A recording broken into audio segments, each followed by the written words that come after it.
अस्सलाम वालेकुम। आज है जुमेरात, जून की 4 तारीख। दोस्तों, अगर आप पहली बार हमारी चैनल से जुड़ रहे हैं तो सब्सक्राइब जरूर करें ताकि आप रोजाना की खबरों से बाखबर रहें। दोस्तों, आज जम्मू कश्मीर की सियासत में गैर मामूली हलचल देखी जा रही है। जहां एक तरफ रियासत की बहाली के लिए दिल्ली तक मार्च की तैयारियां हैं तो दूसरी तरफ अपोजिशन ने हुकूमत को कड़ी तनकीद का निशाना बनाया है। जहां दोस्तों जम्मू कश्मीर की सियासत इस वक्त मुकम्मल तौर पर रियासत की बहाली यानी स्टेट हुड के मुतालबे के गिर्द घूम रही है। नेशनल कॉन्फ्रेंस ने इस जद्दोजहद को अब एक नई तहरीक की शक्ल दे दी है, जिसे मुबसरीन स्टेट हुड एक्सप्रेस का नाम दे रहे हैं। हाल ही में दाचीगाम के पुरफजा मकाम पर नेशनल कॉन्फ्रेंस का एक इंतहाई अहम इजलास मुनक्कद हुआ, जिसकी सदारत वजीर आला उमर अब्दुल्ला ने की। इस दाशीगाम हुड के बाद अब नेशनल कॉन्फ्रेंस ने फैसला किया है कि वो रियासत की बहाली की इस जंग को मुल्क के दारुल हुकूमत नई दिल्ली तक ले जाएगी। नेशनल कॉन्फ्रेंस के रहनुमा तनवीर सादिक ने वाज़ेह किया है कि पार्टी की कानून साज बॉडी नई दिल्ली में एक बड़ा इज्तिमाई मुजाहरा करने जा रही है, जिसका मकसद न सिर्फ स्टेट हुड की वापसी है बल्कि जम्मू कश्मीर के लिए खसूसी आईनी जमानतों का मुतालबा भी है। ताहम अपोजिशन इस बैठक को बिल्कुल मुख्तलिफ नजर से देख रही है। असेंबली में कायद हिज़्ब इख्तिलाफ सुनील शर्मा ने इस इजलास पर तंज करते हुए इसे एक ऐसा फ्लोर टेस्ट करार दिया जहां वजीर आला सिर्फ अपने MLAs के सरगन रहे थे। सुनील शर्मा का कहना था कि उमर अब्दुल्ला दाशीगाम पार्क में अपने अराकीन असेंबली के साथ पिकनिक मनाने में मसरूफ हैं, जबकि अवाम के मसाइल यूं के तू हैं। दूसरी जानिब पीपल्स कॉन्फ्रेंस के सरबराह सजाद गनी लोन ने भी हुकूमत को कड़ी तनकीद का निशाना बनाते हुए कहा कि दाशीगाम का ये अलग थलग और महदूद माहौल मौजूदा हुकूमत की असल तस्वीर की अक्कासी करता है, जो अवाम से कटकर बंद कमरों और महफूज पनाहगाहों में फैसले कर रही है। सियासी मैदान से ही एक और अहम खबर शामिल करते चलें, जहां Jammu Kashmir state election commission ने पंचायत इंतखाबात की तैयारियों का तफसीली जायजा लिया है। हालांकि इस आला सतही मीटिंग में इंतखाबी अमल को शफाफ बनाने पर जोर दिया गया, लेकिन फिलहाल इंतखाबात की हतमी टाइमलाइन या तारीख के हवाले से कोई हतमी मशावरत या ऐलान सामने नहीं आया, जिससे ये जाहिर होता है कि अभी तैयारियां इब्तिदाई मराहिल में हैं।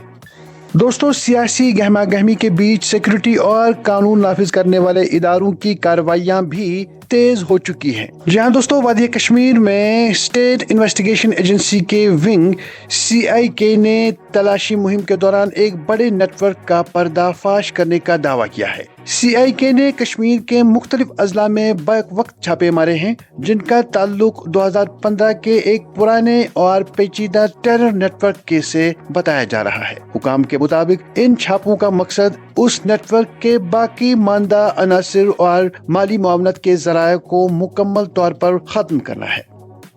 अदालती महाज से जम्मू कश्मीर हाई कोर्ट का एक इंतहाई अहम और तारीखी फैसला भी सामने आया है, जहां दोस्तों हाई कोर्ट ने एक केस की समाअत के दौरान सख्त रिमार्क्स देते हुए वाज़ेह किया है कि असमत दरी जैसे घिनौने जुर्म को कभी भी कोई निजी तनाज़ा नहीं समझा जा सकता और नहीं ऐसे मामलात को फरीकैन के दरमियान किसी भी किस्म के समझौते या सुलह सफाई के जरिए खत्म किया जा सकता है। अदालत ने साफ किया है कि यह मुआशरे के खिलाफ जुर्म है और कानून अपनी पूरी ताकत के साथ अपना रास्ता खुद बनाएगा। अब एक और अहम खबर, यहाँ दोस्तों श्रीनगर की मरकजी सब्जी मंडी इस वक्त इंतजामिया के रडार पर आ चुकी है।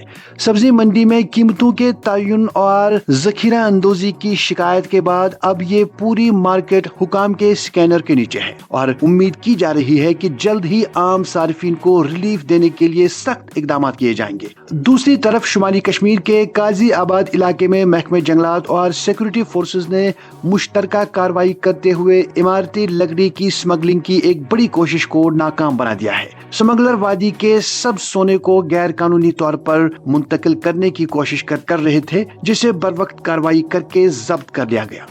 उधर जनूबी कश्मीर के त्राल से जंगली हयात के तहफ़्फ़ुज़ की एक इंतहाई खूबसूरत और दिल को छू लेने वाली कहानी सामने आई है। जहां दोस्तों महकमा वाइल्ड लाइफ ने त्राल के एक गार से रीछ के 2 मासूम बच्चों को बहिफाजत रेस्क्यू किया। दिलचस्प बात यह है कि इन बच्चों की मां को एक दिन पहले ही वाइल्ड लाइफ की टीम ने पकड़ा था और महकमे ने इंतहाई महारत का मुजाहरा करते हुए इन बच्चों को दोबारा उनकी मां से मिला दिया है, जिस पर मकामी लोगों ने खुशी का इजहार किया है। آخر پر نظر ڈالتے ہیں بین الاقوامی خبروں پر، جہاں مشرقی وسطی کی صورتحال ایک بار پھر انتہائی نازک موڑ پر پہنچ چکی ہے۔ امریکی سیاست اور عالمی امور کے حوالے سے صدر ڈونلڈ ٹرمپ کا ایک بڑا اور متنازع بیان سامنے آیا ہے۔ ٹرمپ نے میڈیا کے سامنے اس بات کا اعتراف کیا ہے کہ انہوں نے ماضی میں اسرائیلی وزیر اعظم نیتن یاہو کو پاگل کہا تھا، اور ان کا ماننا ہے کہ اسرائیل کے موجودہ اقدامات اور جارحانہ پالیسیاں ایران کے ساتھ امن مذاکرات کی راہ میں شدید مشکلات اور پیچیدگیاں پیدا کر رہی ہیں۔ دوسری طرف ایران کے وزیر خارجہ نے اسرائیل کو اب تک کی سب سے سخت وارننگ جاری کر دی ہے۔ ایرانی وزیر خارجہ نے دو ٹوک الفاظ میں کہا ہے کہ اگر اسرائیل نے لبنان کے دارالحکومت بیروت پر کسی بھی قسم کا حملہ کیا تو اس کا نتیجہ خطے میں ایک مکمل اور ہمہ گیر جنگ کی صورت میں نکلے گا، جس کی ذمہ داری مکمل طور پر اسرائیل اور اس کے اتحادیوں پر ہوگی۔ اس بیان کے بعد عالمی سطح پر سفارتی کوششیں تیز ہو گئی ہیں تاکہ خطے کو کسی بڑی تباہی سے بچایا جا سکے۔ تو ناظرین، یہ تھیں آج کی بڑی اور اہم خبریں۔ اگر آپ چاہتے ہیں کہ ہر روز آپ تک اسی طرح سے بڑی خبریں پہنچیں تو چینل سبسکرائب ضرور کریں۔